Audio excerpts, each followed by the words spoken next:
tulina eddakiika 14 awo nno tuberenga tuyingira essaawa 3 ez'akawungezi program fefeta ku 103.5 Apex FM ekikompolo ky'emboozi n'emiziki. Nze mu Fefesi Oporia Matia tuli live ku mukutu gwaffe gwa TikTok noonyanko era nga bwe tutyo tutambula paka ssaawa 3 dakiika 30. awa message ojja kugiyisa ku 0787 35 13 33 butereevu naawe ojja kuba onfunira ddala bulungi nnyo. Kakati olunaku olwaliiro we bwali we buti ng'ennaku z'omwezi 7 omwezi ogw'ekkumi omwaka 2023 mu kiro ekyo abasajja aba Hamas bakasuka ebikompolo ebitagambika ne biyita mu Iron Dome ey'abasajja Abayisirayiri okakananga ebitundu ebiwererako ddala mu ggwanga eryo bikubiddwa abantu abaali bawererako ddala ne battibwa. Abantu abaali bawererako ddala battibwa. Okusinziira ku alipoota eraga nti abantu 1,139 mu ggwanga lya Isirayiri battibwa, olwo abalala 200 ne bawambibwa. Era nga ku bano abamu baateebwa, abalala baafa, abandi bakyali mu buwambe bali mikono gy'abasajja bano aba Hamas. Kakati olunaku olwaliiro tujjukira nga bwe giweze emyaka 2 mirambirira Isirayiri bukyanga erangirira mu butongole nti erina okulwanyisa aba Hamas bano tejja kussa mukono paka nga baweddewo. Wenjogera ebigambo bino nga Abapalesitayini abakunukiriza 70,000 wali mu lwananda lw'e Gaza be bakattibwa. Enjala nyamuwadde akatebe giyite kakutiya erumya abantu okukamala. Abalina ebisago babagenze n'ebisago bazze bakutuka olw'okukosebwa olutalo luno. Ate bo tojja kubala abasoba mu 1000 n'okutuusa olunaku olwaliiro tebannamanyikwako mayitire emyaka 2 bukyanga lutalo lutandika. Mu myaka egyo 2 bingi ebizze bibaawo naye ng'ekimu ku bisinga ddala okubeera ekikulu newankubadde nti Isirayiri mu kulwana ekulaga nti yeri waggulu ku basajja Abapalesitayini yesinze okukosebwa. Wemjogerera ebigambo bino nga mu nsi yonna Isirayiri eggwanga erisinga okuba nga lisosolwa, ly'eggwanga erisinga okubeera isolated. Twali badde tugamba nti bali bwannamunigina naye Amerika kale yekyabaliko. Ensi yonna saawa zino ebalaba ng'ekyokunsiko. Mu ggwanga mwennyini erya Isirayiri bannansi beeyawulamu. Kitegeeza nti oba oli awo mukutta baawangula naye ate mu mbeera ey'obuntu olutalo lusinze kubanga lukosa bo. Juzi wano nakutegeezaako ko ku lusisinkana olwa United Nations olwali mu ggwanga lya America ali mu kibuga New York, General Assembly gye ntegeeza eyali mu mwezi ogw'omwenda nga gugwako. Twalaba bingi basobola okubanga tugigoberera obutereevu. Prime Minister ow'eggwanga erya Isirayiri omukulu Benjamin Netanyahu yasituka okubaako n'ekyayogera. Kyenkana abantu bonna abaali mu lukuŋŋaana luno basituka ne bafuluma. Bonna nga bagamba nti tebasaanidde wadde okumuwuliriza ng'avaamu ekigambo wadde ekimu kubanga buli bamutunula we bati balaba musaayi mwereere, engalo ze zijjudde omusaayi. Ebigambo byayogera miranga gy'abaana n'abakyala abazze bati wali mu lwananda lwa Gaza nga tebalina wadde omusango. Bangi bagamba nti lino ettemu erikolebwa abasajja Abayisirayiri terisaanye kuwulirizika, terisaanye kusembererwa, na buli muntu yenna awagira Isirayiri ye nnamba emu mu bakabali butemu betulina mu nsi eno. Nti oyo abeera nnamba emu mu kabali butemu betulina mu nsi eno. Isirayiri nkugambye nti internationally it is the most isolated country. Ly'eggwanga mu kaseera kano erisinga okubanga abantu baali kyawa, buli omu yalivaako. Era nkugambye nti ng'ogyeko eggwanga lya Amerika gwe tumanyi nti ate ye ne Isirayiri muganda wange gubasazza mukamunyeera. abalala awo boyinza okwogerako abaali eminywanyi bonna bamuddukako kuba ojja kwogera ku ggwanga erya Bungereza gy'oli abalamu wano bavayo ne baga nti osusse woolina okuba ng'okoma eggwanga lya Germany bagamba tetukyasobola kubanga tukwatagana naawe. Bufalansa wano mwezi ogw'omwenda nga gutandika balangirira nti kaakati ffe ate Abapalestina be tulabanga abantu. Nabadde ndabakookawo ku weekend wali mu ggwanga lya Spain, ttiimu y'omupiira gye bayita Atletico Madrid bayisiza n'akabbo okusondera abasajja battu Abapalestina abakoseddwa mu lutalo wali mu lwannanda lw'e Gaza. Eriyo n'abamu bambi ababadde ne ku kisaawe. Tujjukira nti waliwo n'amaato agasimbula agafulotira agasomba 200 okuva mu ggwanga erya Spain gatwala buyambi wali mu lwannanda lwa Gaza, wadde abamu bazze bambi bakubibwa ku mazzi okubawerera ku ddala abazze bati omanyi okuva Spain okutuuka e Gaza waliwo kilometers nga3,000 ku mazzi. Kitegeeza nti bano bonna ebikolwa eby'eggwanga erya Isirayiri mu lwannanda lw'e Gaza babivumirira ne sekuvumirira yenna. Bwadde waka mu ggwanga erya Isirayiri buli omu olutalo alunyumya lulwe, teruli waabwe luli mu lwannanda lwa Gaza, naye ate Abayisirayiri abali waka be basingidde ddala okubanga bakosebwa ngeri gye balunyumyako. Bangi bakugamba nti eggwanga eryali ery'emirembe okamala, eryali ligoberera enfuga eya demokrasiya, buli omu yali yenyumirizaamu. Saawa zino lyafuuka ekizikiza, lyafuuka ekyenyinyalwa, lyafuuka ekikolondolwa. Teri muntu n'omu saawa zino yegomba kubeera mu ggwanga lya Isirayiri. Teri muntu n'omu yegomba kubeera mukwano gwa mu Isirayiri. Teri muntu n'omu yegomba kusemberera muntu mu Isirayiri.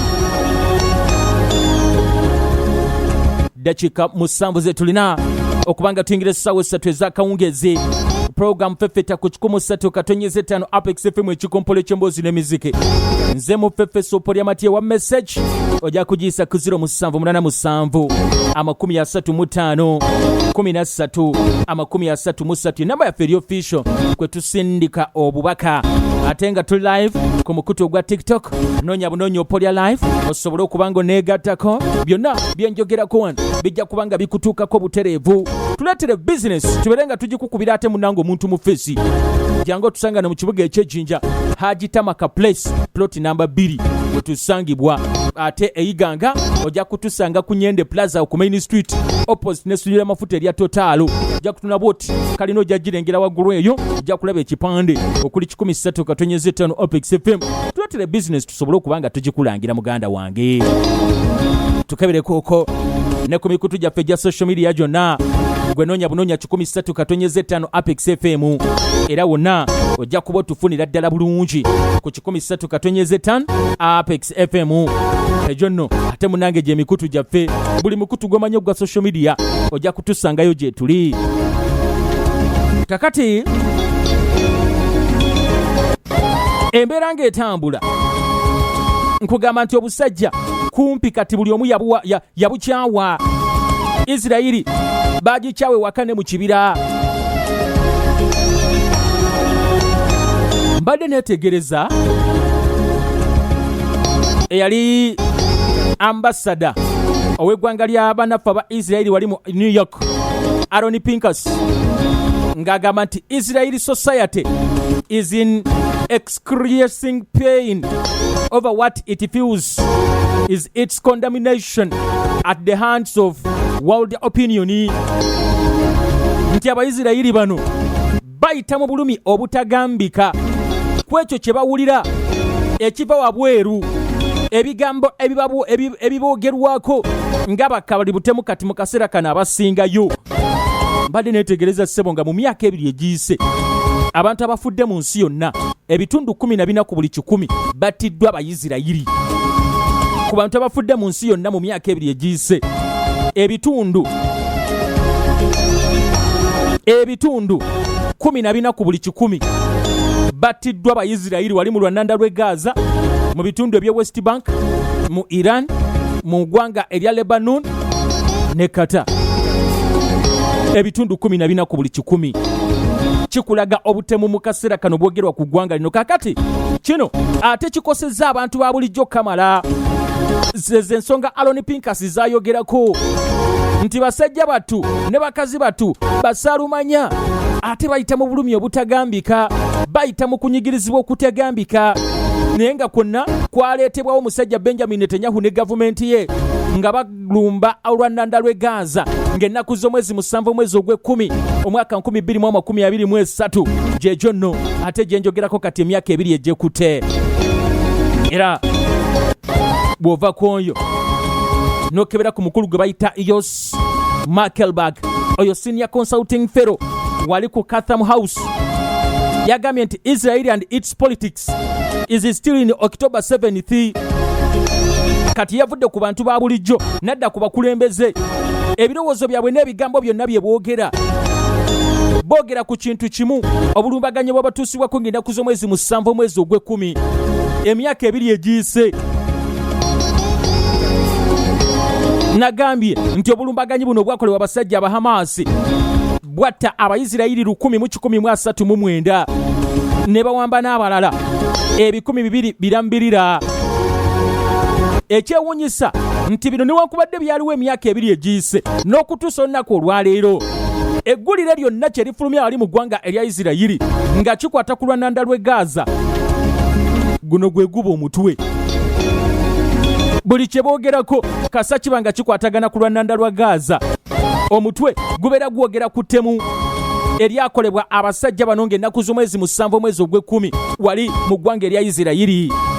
Y'ensonga lwaki omukulu Yossi Mekelberg akugambye nti Abayisirayiri ebirowoozo byabwe naddala bali mu gavumenti byonna bikyetololera ku bulumbaganyi buli.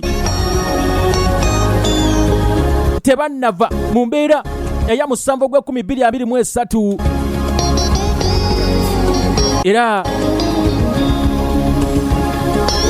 nti kino bannabyabufuzi bakikozesezza nnyo, kino bakyeyambisizza nnyo okusobola okutuukiriza ebigendererwa byabwe ebitali birungi. Nti buli bulumbaganyi bwonna bwe bakola baba bukoze mu Gaza oba mu West Bank, kyonna kye bakola bakikola beekwasa kiri nti banaye mwalaba abasajja kye baatukola, so tulina okubalumba tubakoleko kubanga baatuta nga mu 7 gw'e10 kale naffe 2025 tulina okusigala nga tukyabatta. Omukulu ono Mekelberg agamba nti the world has moved on but Israel is stuck there. That is the justification for everything it does and why it still sees everyone in Gaza as a complice in the attack, even as it's killed more than 65,000 of them. Nti ekyensi yakivaako dda ekyobutemu bwatuusibwa ku Isirayiri ng'ennaku z'omwezi 7 omwezi ogw'e10, naye yo Isirayiri ekyakigaaniddeko buli kyekola ekyekwasa kiri. Y'ensonga lwaki olaba nti ettemu lyonna lye bakoze mu lwannanda lw'e Gaza bassa abantu bakunukiriza 7,000 naye era balaba tekimala, nti ne banatta abantu obukadde 3 abasangibwayo e Gaza era situlu bajja kulaba nga tekimala kubanga bo babattamu abantu bangi nnyo 1,139. Kakati waliwo nze mu Fefesi Opolia Matia owa message ojja kugisindika ku 0787 35 13 butereevu. Message yo ejja kubanga ate entuukako. Downloading app yaffe giteeke ku simu osobole okubanga otuwuliriza yonna gy'oba otambulira. Wegenda bugenzi mu simu yo wandika mu 13 Apex FM wali mu Play Store wandika mu 13 Apex FM ojja kusobolera ddala bulungi nnyo okubanga ate app yaffe ogiraba. Giteeke ku simu wonna wotambulira ojja kuba otufunira ddala bulungi nga tofunyeemu kuteeteganyizibwa kwonna. Wetuganidde okumulamu nga nkyakutegeeza ensonga ez'abasajja Abayisirayiri emyaka 2 bukyanga bakola obulumbaganyi ku lwannanda lw'e Gaza nga banoonya aba Hamas bagamba nti bano babalumba ne battamu abantu baali bangi okukamala. kakati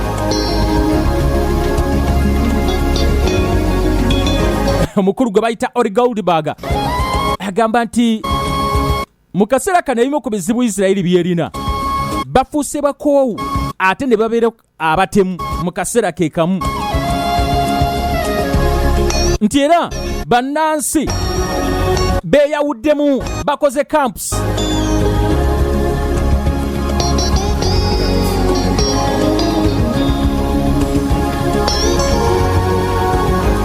okusinziira ku Goldberg agamba nti bannansi beekozeemu obubinja, abamu bawagira olutalo, abalala bawulira lubatuuse, balaba terukyalina kigendwa, tewaliwo nsonga lwaki balina okusigala nga batta abantu ba bulijjo.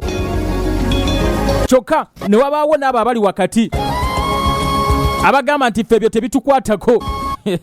Tulina abaluwagira, tulina abaluwakanya, n'abali wakati awo abatayagala kumanya bizibu byammwe. Kakati ye omukulu Goldberg agamba nti ekimu ku bisingira ddala okuba nga ate bikwasa obusungu nti mu myezi gina 24 gye tutambudde, Amerika esigadde ekyawagira, esigadde ekyafandinga, evujjirira abasajja Abayisirayiri okuba nga bakola ettemu lyabwe lyonna kumpi nga bwe baagala wali mu lwannanda lw'e Gaza.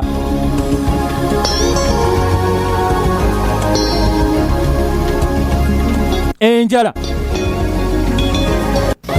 yo tekendeeranga nako, abantu beeyongera okufa enjala, bantu bafa, kati tebakyafa masasi, bafa njala abasinga obungi. Naye nga byonna Isirayiri ate munange yabisaawo. Abo abawambibwa nagambye n'oku lwajjo nti tusuubira nti abantu nga 46 bakyaliyo, naye nga abamu bagamba nti kirabika kwabo kuliko abalamu nga 20. Famire zaabwe ezimu zaabavaako, endala zatabukira gavumenti ne zikoowa, endala zigamba nti oba bafiirayo kabafiireyo naye tulina okubatta, endala zigamba nti tebitukwatako. Byonna biri mu myaka gino ebiri sofa ate munange ezakatambula. Ensi yonna kati mu kaseera kano emanye ekigenda mu maaso nti ono atamunne. Era ensonga lwaki ngambye wali mu ntandikwa nti obusungu ensi bwerina eri eggwanga erya Isirayiri buli kaseera bweyongera kubanga ate munange bulinnya. Obusungu buli kaseera bweyongera kubanga ate munange bulinnya. Ekimu ku bireetera ddala ate munange obuzibu kyekyokuba nti newankubadde omukulu Benjamin Netanyahu yalibadde agezaako okulaba nti embeera agikakanya, alina obuzibu obw'abakulu be yakola nabo gavumenti. Minisita w'obutebenkevu omukulu Itamar Ben-Gvir kwoteka minisita w'ebyensimbi Bazilio Smotrich bo bagamba nti olutalo telulina koma kati, balina okusigala nga batta aba Hamas paka nga babamazeewo, oba si kyo bagenda kuba nga bava mu gavumenti. Nti singa omukulu Benjamin Netanyahu agezaako okugamba nti agenda kulekerawo okulumba aba Hamas, gavumenti ye bagenda givamu bagimulekemu yekka, ate butereevu kasaba bava mu gavumenti kitegeeza batakyaweza bifo mu paalamenti, gavumenti ye begenda kugwa. Kitegeeza nti buli omu kati asiika zawuwe, buli omu asiika azawuwe. Bano aba far-right be basingira ddala kati mu kaseera kano ate okubeera ekizibu. Netanyahu bukyanga alondebwa mu 2022 kyenkana yatandikirawo olutalo, kasa yakola coalition government, embeera yatabukirawo nti munange abasajja be yakwatagana nabo buli omu alina bigendererwa bibye birala. Abamu bagamba tebaagalya ddala kulaba ku Muyisirayiri, rather tebaagala kubanga balaba ku Mupalestine, abalala bagamba nti nabano bantu nga ffe, ffenna tuli bazzukulu ba Ibulayimu. Awo we wava kalumanywera, wolabira nti batta bannabwe kwagala kubamalawo. Agamba ati abwana Bushman webale ddala okuba nga otugobera, wala okuba nga otambula naffe. Nume Abel nkulengedde wano ku mukutu gwa TikTok, naye kyokola kyamaanyi.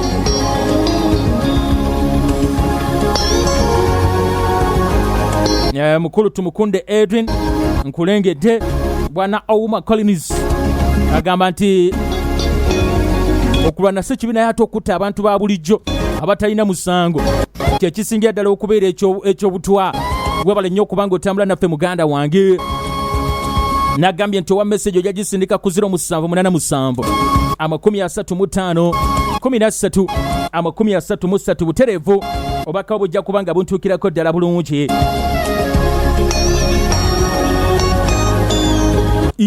Abagoberezi b'omupiira bona emipiira gitambula.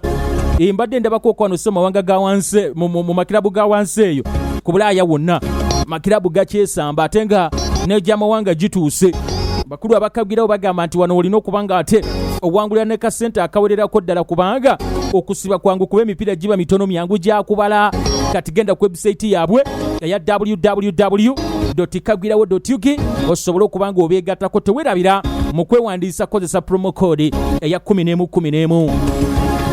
Promo code gy'olina okubanga ate munange okozesa okuba nti weegatta ku bannaffe bano abakagwirawo eri 11 ate gy'okoma okubanga obeetinga nabo gy'ogenda okuba nti otangaza emikisa egy'okuba nti owangula nti butereevu ojja kuba oyingira mu kazannyo kali akamanyiddwa ng'eyase. Bw'oyingira akazannyo k'eyase kakuteeka ate kalinyisa emikisa gyo egy'okuba nti owangula emmotoka eya buli wiiki, pikipiki oba ensimbi enkalu. Kati gwe genda kukagwirawo kwoba ozannyira emizannyo gyonna kuba obeetingira osobole okubanga muna akasimbi ako okeetwalira sagala kabeere nga kakuyita myaganya jjangalo. Teerabira kubanga okozesa promo code eya 1111 awo nno ate munange obeere ng'obeegattako. Nkyakunyumiza embeera wali mu lwannanda lw'e Gaza olunaku olwaliro giweza emyaka 2 bukyanga abasajja bano balumbibwa. Emyaka giweze 2 bukyanga balumbibwa. Eggwanga lya Amerika lino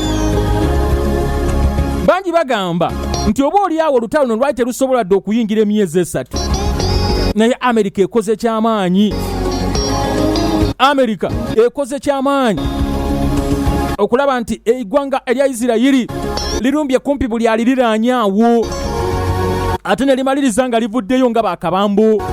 Ssebo mbadde neetegerezanga olutalo bukyanga lutandika mu October 2023 okuva awo okutuusa omwezi oguwedde Israeli yakasaasanya ensimbi ezisoba mu billions za 21 mu nsimbi za Amerika mu kuwa eggwanga lya Israeli ebyokulwanyisa.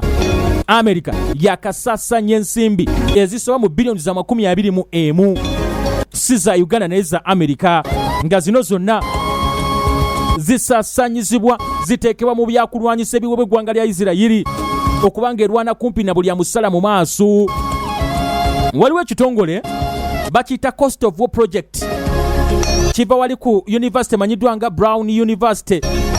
Bebadde bakola okunoonyereza kuno ne bagamba nti ebyokulwanyisa n'ensimbi ebiva mu ggwanga erya Amerika yensonga lwaki olaba nti Omuyisirayiri akyatawanya ensi, yensonga lwaki olaba nti Omuyisirayiri akola ettemu erisukkiridde wali mu lwannanda lw'e Gaza, yensonga lwaki olaba nti amawanga agaliranye Isirayiri awo gonna Isirayiri ezeegatabaala egatambaala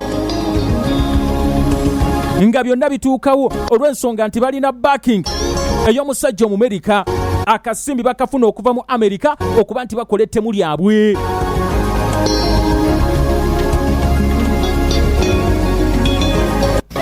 Mbadde neetegereza wano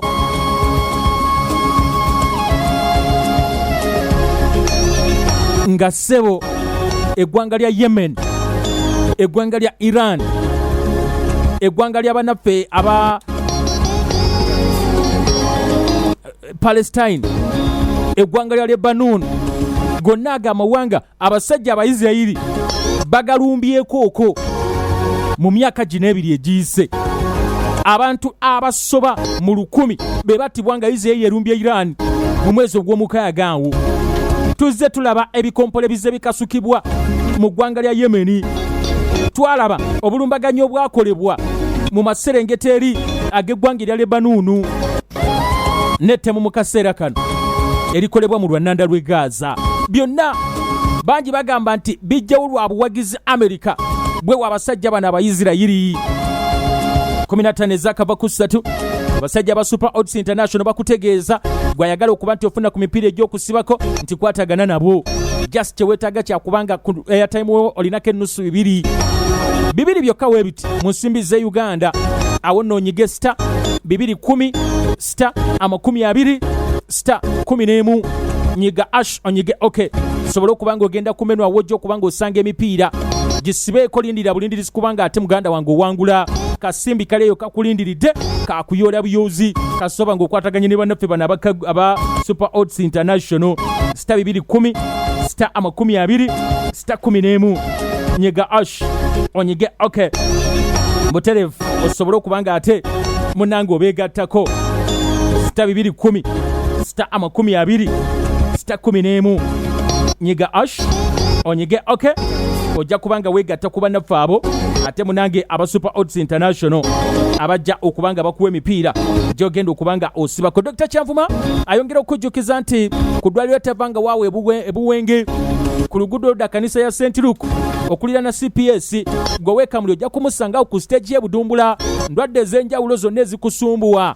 muganda wange azikolako n'otandika kubanga ofuma nfume akutegeeza nti gwe atawanyizibwa ekirwadde ate muganda wange ekya sukaali ekirwadde ekyaniya osanyalala nsimbu kirwadde ekya nimoniya asima mukyalo olina ekizibu ky'enseke oba otawanyizibwa amaaso nga gakusumbuwa maaso gakuluma ekisusse gakusiiwa maaso tolengera biri wala ebiri okumpi tobiraba galiko ekifu mbere y'obudde weekyuka nago gakyuka mamyufu genda bugenzi wali wa Dr. Kyanvuma basooka kuteeka mu byuma biri ebikugu ne bikwekenneenya ne biraba shepu gy'olimu oba embeera gy'olimu olwo nno n'olyoka ofuna obujjanjabikako bugu bakujjanjaba n'otererera ddala toddamu kutaataganyizibwa mbeera yonna kasoba ng'okwataganya ne Dr. Kyanvuma okubanga akukolako woba tosobodde kugenda ku ddwaliro lye olina kumukubira essimu kubanga tolina wojja kumusanga ng'atembeeya ddagala tatembeeya ddagala manyi mateeka gafuga ebyobusawo tegakkiriza kutembeeya ddagala anti bannaye leero tutambudde tuyita mukata tekikkirizibwa kakati mukubire ng'oyita ku 0783 29 8 13 0783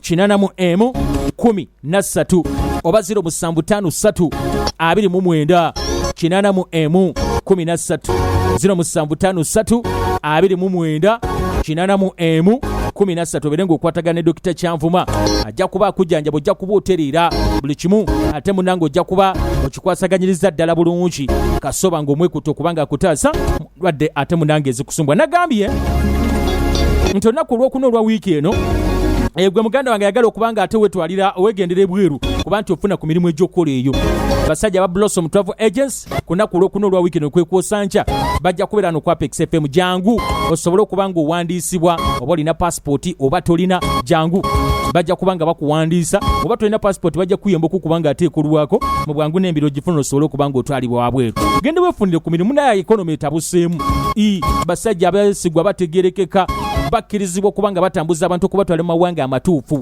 kale no ku lwokuna bajja kubiira wano mu kibuga ekyejjinja ku Apex FM ekira bukezi sobole okubanga ate munange ojja babeere nga bakukolako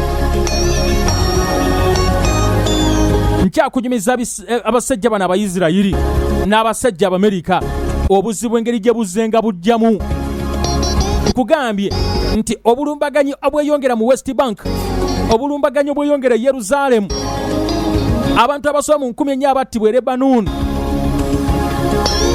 byonna bizzeewo lwa nsonga emu nti abasajja Abayisirayiri balina backing bafuna obuyambi okuva mu basajja Abamerika ojja kutunuulira ebyali e Syria ebyali e Lebanon ebyokukuba ate munange embassy y'abasajja aba Iran wali mu kibuga Damascus olutalo lwatwala ennaku 12 n'abasajja aba Iran obulumbaganyi bukolebwa e Yemen ku basajja aba Houthi byonna Abayisirayiri babikola olw'ensonga nti Amerika weri okubanga ebasapootinga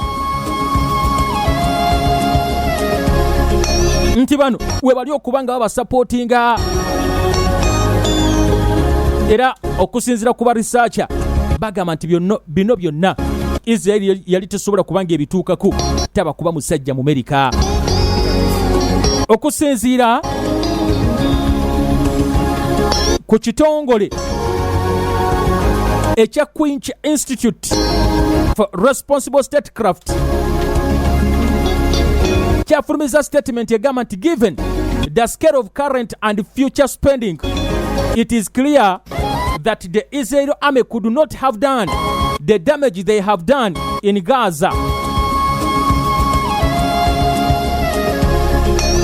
They could not have done the damage they have done in Gaza or escalated their military activities throughout the region without U.S. financial support, U.S. weapons and political support. Nti oba oli awo bino byonna baali tebasobola kubituukako, baali tebasobola kulumba mawanga ago gonna singa omusajja Omumerika teyavaayo kugamba nti abawagidde, singa omusajja Omumerika teyaleeta musimbi ogwo gwonna gwe yajja okuba nti ate munange avujjirira mu lutalo luno, baali tebasobola.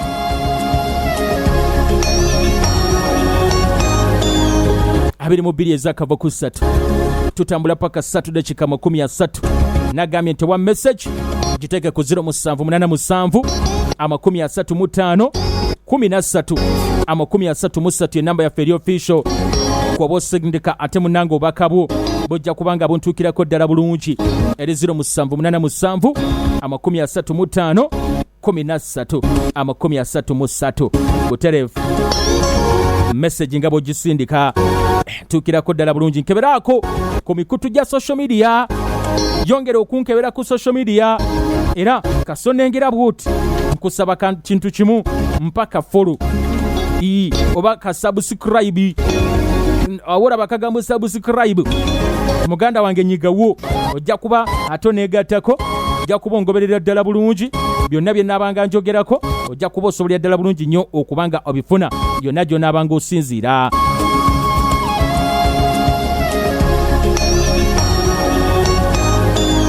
Kakati okusinziira ku bakugu bagamba nti ekimu ku bisinga ddala okubanga bikwasa obusungu nti empagira y'abasajja Abamerika, nti empagira y'abasajja Abamerika erimu kyekubiira. Empagira y'Abamerika erimu kyekubiira.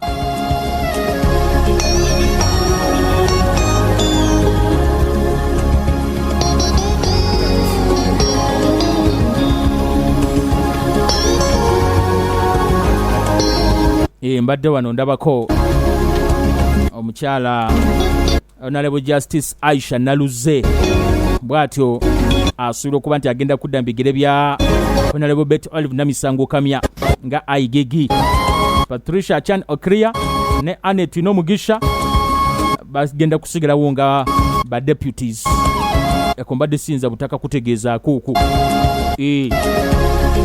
mbadde nina okubanga nkakuyisizaawo oku ate sobole okubanga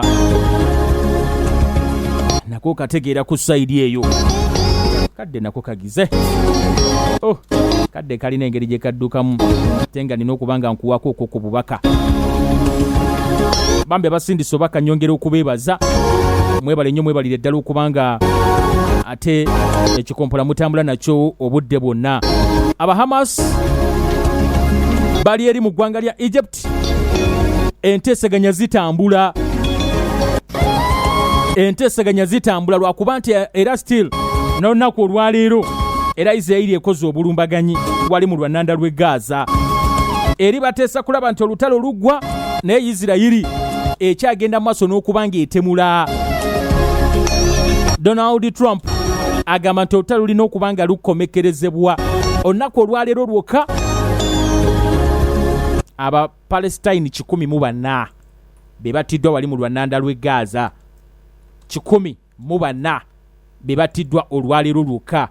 Bannaabwe bali eri bateesa okulaba nti olutalo luggwa, bano bali eno batemula okulaba nti babamalawo.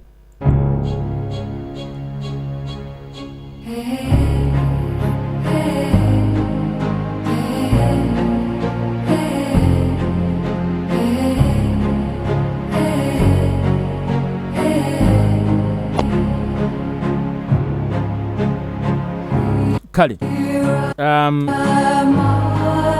buli asindise oba kankwebaza weebale nnyo weebalire ddala weebalege ekyokola kyekisingira ddala okubeera ekyattendo ku ludda olwo bwana mukolyo Ibra okuva ewantaga nti kwali weebale kubanga otambula naffe Godoy Gado okuva mu Elgon Sironko District nabakambulengedde opoli weebale okuweereza nze Kefa Enamizo kituufu olutalo lwa Isirairi weruli era abantu bangi bafudde naye ate bannayuganda bafiira mu ngeri ya waggulu nnyo ddala oba naye nga basa kale weebalire ddala okuba ng'owuliriza naye tetutuuka te ku Bayisirayiri ngeri gye battamu eri kuba nkugambye nti bw'ogeraageranya ku bantu abattiddwa mu myaka ebiri egiyise abantu abafudde mu myaka ebiri egiyise mu nsi yonna ebitundu 14 ku buli 100 battiddwa ggwanga lya Isirayiri. Amatyebalo okubanga oweereza nze musaayi gwa Maniyu Matic Hussein okuva ebwayuya mu disitulikiti y'e Kaliro mbeerako buli lunaku kale weebali ddala okubanga ate otambula naffe bwana Musa okuva e Bugweri disitulikiti naye weebalire ddala okubanga ate munnange otuwuliriza. Andrew Cohen okuva e Tirinyi Palestine balina magye g'omu bbanga oba nedda tebagalina. Ivan Juma okuva Hadadira agantu weebali ddala okubanga ate munnange otuweereza weebali okubanga owuliriza matyebala okubanga oweereza nze Sharif Pepe okuva Enamizo kale weebalire ddala bantu b'e Kayunga mbaagala nnyo matyebala okubanga oweereza nze Akram okuva Ebusana Kayunga mbuzizaako ku Mama Jona Johanna ne Jona kale weebali ddala okubanga ate owuliriza weebala okuweereza wamma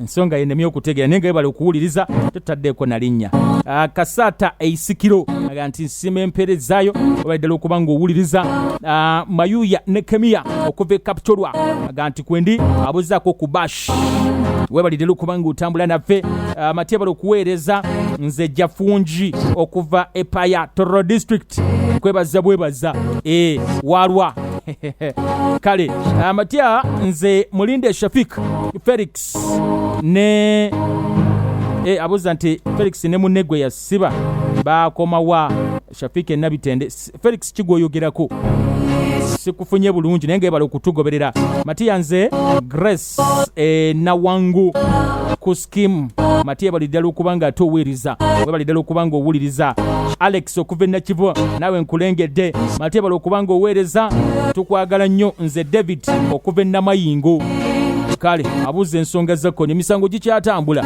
waddeyo mwenye tetumanyi wajali Kapa Samak okuva Eruwuka abuza ku presidential debate era toka ni agenda okujibeeramu ezo tetulishuwa kubanga sisubira nti abamu banaalabika nayo ate ekyennaku nti abatajja kulabikayo bayinza okubanga beebagasa kuba yinza okuteekebwa kasiba nti Robert najja oba munyagwa twamulaba yakuba laale ku kyalo kwe bamuzaala naye n'obwana bw'essomero tebwaliwo n'atugamba nti babadde nga balengera aba security ne badduka kati yatugambye nti yasaasaanya nnyo ssente nnyingi mu laale eyo era yeetaaga bannayuganda bamusondereko awo nno we tuli bana ensonga za leero kanzikomye wano ab'Efeso batuuse okuba nti batonge bagenda kusabira eggwanga lino kubanga we tulaga awo wazibumu